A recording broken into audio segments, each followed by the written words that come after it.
Yeah. The internet, boy. Yeah. But you know what? I saw how my baby, man, girl, love of my life, right? The gang stalking program was using her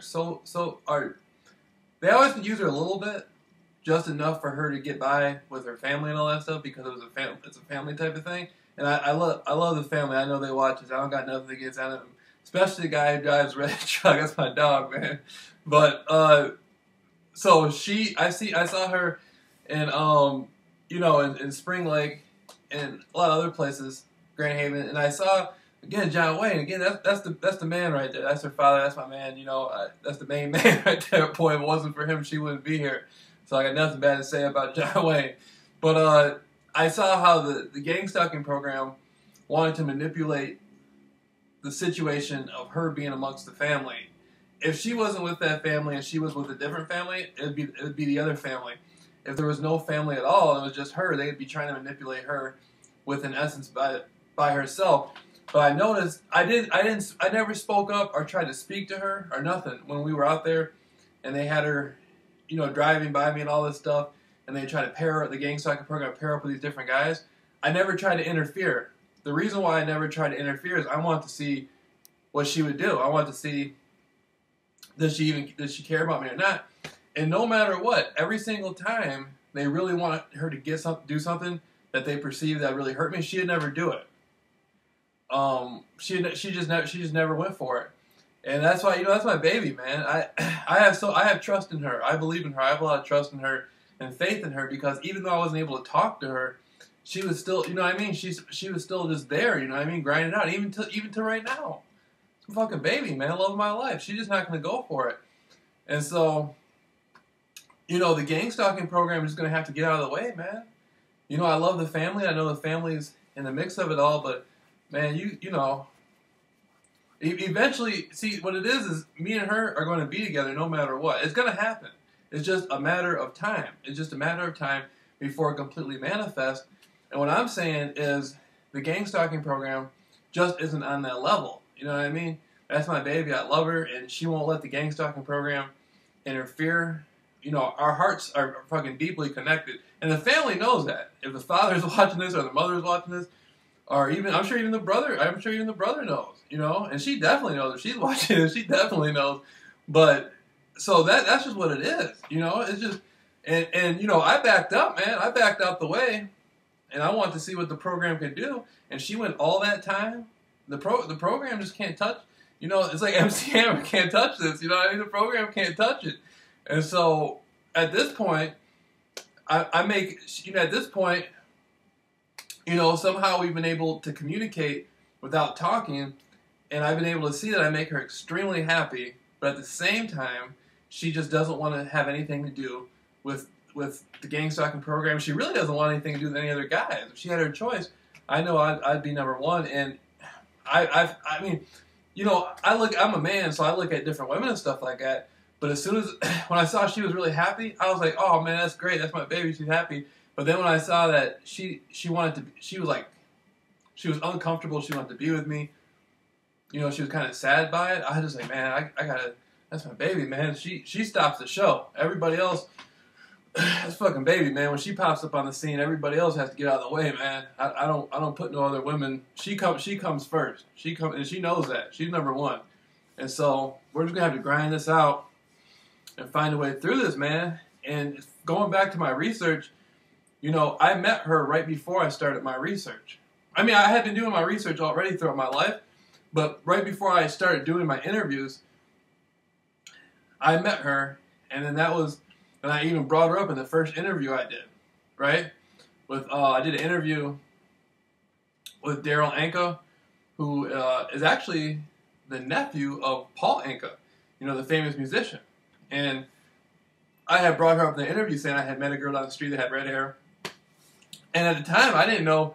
And even in the interview, the guy said, "You'll see." I said, "What does it mean?" He said, "You'll see. We don't want to spoil your surprises." And so at the time, I really, I'm just looking like, okay, whatever. But then now I see she's been like somehow connected to every major thing that's happened, especially in the last year. Especially in the last year. It wasn't until I was texting my friend on the phone, talking to my friend on the phone until she came up. And then you guys, the parents, you know, through the program and stuff, the program had went through the family to have her drive with the red car and stuff like that. And at that time, she was laughing and giggling. I remember I was outside and she saw me and she was laughing and stuff like that. Gosh, she has the most beautiful smile. And at the time, it's all innocent. And then it wasn't until the late summer that I had got aggravated and I got really angry. And I think a lot of things were being used, like electronic weapon stuff, were being used against me. But that's no excuse for what had happened. I didn't mean any of those things I said, and I think the family knows that. But I didn't mean any of those things. I don't know. I think what it was the gang stalking program was like I was changing as a person, and all the stuff that I had processed was breaking out, and it just came out in that way. But then the wintertime came, and that's when everything had started. And then now, man, I mean, that's just baby, man. I gotta have my baby, man. That's all there is to it. You know, I love the mother, I love the father, but me and her are gonna somehow be able to grind this out. You know, so we can be together, man. That's my only interest is her happiness. That's it. Her happiness and her safety. And I know the father's like, well, what can you do for her? You're just, you know, or whatever. I mean, I'll dig ditches for her, man. That's a baby, boy. So, you know, that's what it is, man. But as far as the gang stalker program goes, and as far as everything that's happened, you know, the funny thing, again, going back to my research on the 1960s and 70s, I studied all this stuff that happened in the 1960s and 70s, and I had found out a lot of stuff that people just don't know. There's a lot of things I know about that I've never really talked about, not just because it's dangerous, just because I don't think most people would be able to know the concepts of it. And after all that, studying all my research and my conspiracy, she has been the most like breakthrough thing I've had, because the ultimate, if you go back to the 1960s and you study everything, good and bad and all that stuff, from the beginning, from 1960 to 1969, you could even, no, I wouldn't, I mean, you could put the 70s in there too, yeah, but from 1960 to 1969, the ultimate answer really is if you don't have love, you don't have anything. And that's true. If you go back to what the hippies were saying, or what black people, you know, the different black groups were saying, or any group, you know, Hispanic, or even a lot of the right-wing conservative people, I'm sure will agree, you know, at the right-wing conservative people at that time, by the end of the 60s, it was obvious that the ultimate message was, that's it. If you don't have love, you don't have anything. That's my fucking baby, man. So she ended up being like the answer to all my research and stuff. And I just, you know, I know eventually there's going to come a day. It might not be today, but eventually there will be a day soon where me and her will be able to talk. God's going to put it into manifestation, because this isn't man's realm. You know, again, her father, John Wayne, that's my main man, you know. If it wasn't for him, she wouldn't be here. But man, I love your daughter, man. I'd do anything for her, you know. And so, you know, I do jumping jacks with alligators for her, man. And so, you know, God's just gonna have to, you know, God's gonna find a way to make this work. And you know, the gang stalking program just has nothing in that, man. The gang stalking program is just really small, and their job is to gang stalk, man.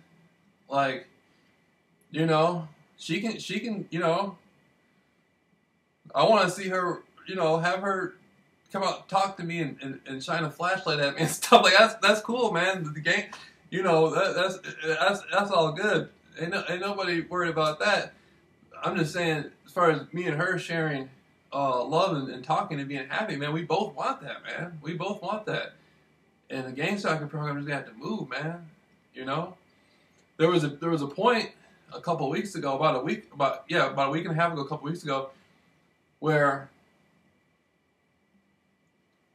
it seemed like I was just like, okay, if you know, you're not going to do anything, you're not going to come talk to me or whatever, you keep riding by me, and I know you're happy to see me, and we want to be together, but what can we do? Then I realized the pressure she's under. I realized, it wasn't until that point that I really realized she just can't, it's beyond what she can do, is the pressure of it within the family dynamic, And you know, so I said, you know what, man, that's my fucking baby, man. I gotta stop the show for her. And so that's what we're doing. We're just stopping the show, and we're, you know what I mean? We're stopping the show, and the show won't go on until I have my baby, boy. That's what it is. You know, she's number one, and so, you know, and she knows it. If she's watching this, if she knows that she's watching it, she knows it. And I know her, man. I can tell out of a crowd of people just because of her, mainly because of her cheeks, so her nice, pretty cheeks. But the gang stalking program, they try to use all kinds of females that look like her. And for one thing, she's not afraid of me.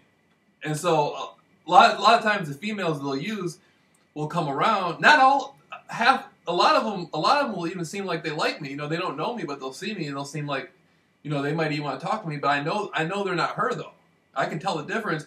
And then a lot of them will seem like afraid, like, damn, who is this guy? Why do I got to do this? And they'll seem afraid. See, she's not afraid of me. So I know that right there. I know that's not her right there. So I can tell immediately. I can tell like that. If it's a female, they try to look like her. It's just her spiritual aura, man. Like me and her, just if she's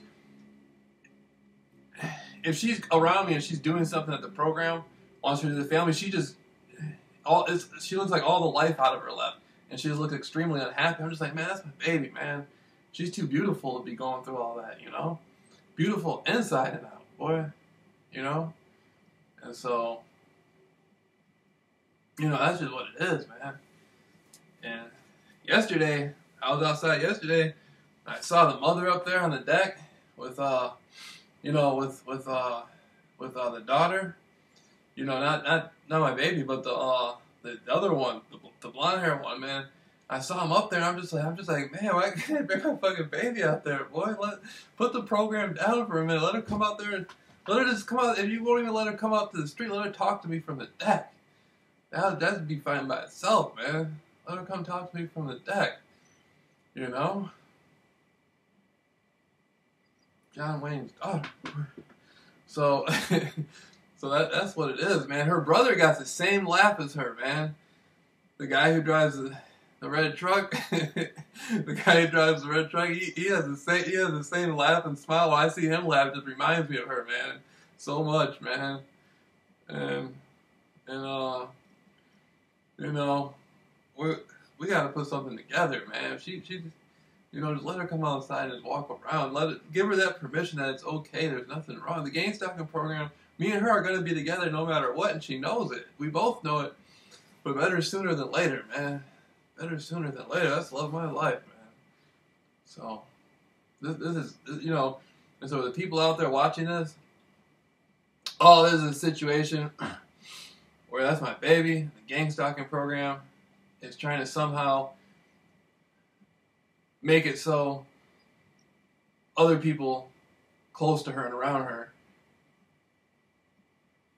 don't want her, you know, convey that it's maybe not be good for her to be with me or whatever because of the dynamic. But that's my baby, man. I love her and everybody else around her, man. So whoever the gang stalking program's got to move out of the way, man.